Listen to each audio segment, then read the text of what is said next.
எங்க marriage love and arrange marriage. Problem நிறைய இருந்துதான் அவங்க கல்யாணத்துல வந்துடக்கூடாதுன்னு சொல்லி ப்ரிப்பேரா தான் இருந்தோம். இல்லப்பா உள்ள சகனம் சரியில்லாம இருக்கு, நீ போ வர்றேன். உங்க பெஸ்ட் ஃப்ரெண்ட் மட்டும் ஒரு 4 பேருக்கு ட்ரிங்க்ஸ் வாங்கி கொடுத்து ஒரு 5 பேர் வாங்கப்பா மேரேஜ் போலான்னு வந்து கூட்டிட்டு வந்துட்டாங்க. காசு குறா குடிக்க காசு குடு காசு. ஸ்டேஜ்ல நாங்க 2 பேர் நிக்கிறோம். அந்த அண்ணா பக்கத்துல வந்தாங்க. பாப்பா அண்ணன் சொல்றேன்னு நினைக்காத, பையன் ரொம்ப நல்ல பையன், எந்த கெட்ட பழக்கமும் இல்ல. என்னவா இருக்கும் எனக்கு என்ன தெரியும்? அத சொல்றவரு நிலையாவே இல்ல.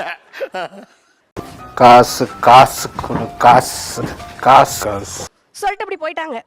நெக்ஸ்ட் திரும்ப அதே மாதிரி ஸ்டெப்ஸ்ல ஏறி மறுபடியும் அண்ணா அட்வைஸ் பண்றேன்னு நினைக்காத. பஞ்சாயத்து நடக்கட்டும், பஞ்சாயத்து நடக்கட்டும்.